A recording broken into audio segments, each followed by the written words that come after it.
Hi guys, good morning. So, kauuwi ko lang galing sa work at hindi na ako kumain kasi meron po may manok pa.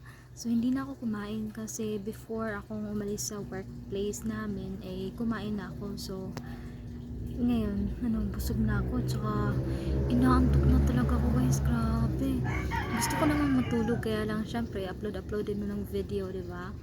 And yun lang, kanina kasi hindi ako umuwi kaagad, 'di ba 4 AM yung out ko. So hindi ako umuwi kaagad kasi nagantay pa ako ng parang malapit na mag 5 kasi yung V-Hire kasi na sasakyan ko darating siya ng 5. So pag maaga akong umalis, usually yung sinasakyan ko yung ibang mode of transportation, ibang sasakyan. Kaya lang malayo yung dinadaanan niya. Nililibot pa yung kabilang bridge kasi dalawang bridge kasi yung dito. I mean tatlo, pero usually pag galing ka sa city, most of the time talaga either sa first or second bridge. Pero nagagamit din naman yung sa Silex, pero lang yung hindi talaga siya pag galing sa workplace namin. So yung nangyari kasi kanina nagstay pa ako and then kumain muna ako.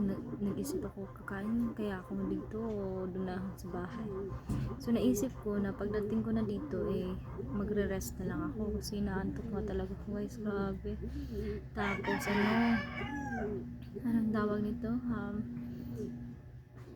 so kumain ako, 'di ba? Kumain ako. So mga after parang almost 5 na bago ako umalis sa workplace namin. Pero medyo madilim pa din. So good thing pagdating ko sa SM kasi andun kasi yung sakayan. So kumbaga yung parang terminal ganun. So meron naman ng VHAR. So at least nakasakay pa rin ako. So diretso na yun sa amin. Hindi na ako lilibot pa kung saan kasi mahirap din kasi pag ganun. Kaya yun lang. Ngayon hindi na ako kumakain. Hindi na ako kakain ngayon kasi ayoko nang kumain. Patulog na kasi ako kanina pa yun. So I think parang almost 2 hours na. So yeah, kasi yung kinain ko kanina lumpia. So kanin at saka lumpiang yung baboy sa loob. So kaya gusto ko talaga matunaw siya before akong matulog kasi nakaka heartburn yun. So yun lang, pero nakakapagod talaga guys, sobrang nakakapagod talaga, grabe. Anyway, yun lang naman talaga yung i-share ko ngayon. Pero sa ngayon wala muna tayong morning kainan. Ay naku, pagod yung atin yung guys. Pero ayun, patuloy pa rin kasi alam naman natin na marami tayong mga babayaran, saka maraming mga gastusin, 'di ba? Hindi pwedeng walang trabaho, hindi pwedeng tatamad-tamad kasi meron tayong mga gawain.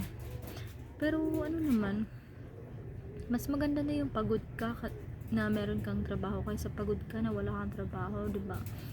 Kasi baka mahirap yun pag ganun. So 'di ba? Anyway, hopefully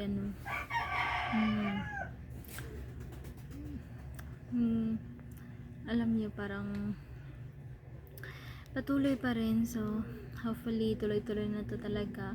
Tsaka go lang tayo ng go guys, no? Wala naman tayong choice. Kung meron lang tayong choice sa buhay, meron naman tayong choice sa buhay, kaya lang syempre dahil sa mga iba't ibang circumstances, 'di ba? So yung meron talaga tayong mga yung mga bagay na hindi natin makukuha sa ngayon, pero pagsisikapan naman natin. So I believe naman na makukuha din natin yun in the future, diba? Kapag nagsipag lang talaga tayo. So yun lang guys, ganun lang. Pero anyway, ayun, inaantok na ako guys, matutulog na ako. So hopefully bukas makapag morning kainan na tayo. At tsaka kayo, kumain na din kayo dyan sa mga tahanan nyo. Huwag kayong magpapagutom guys.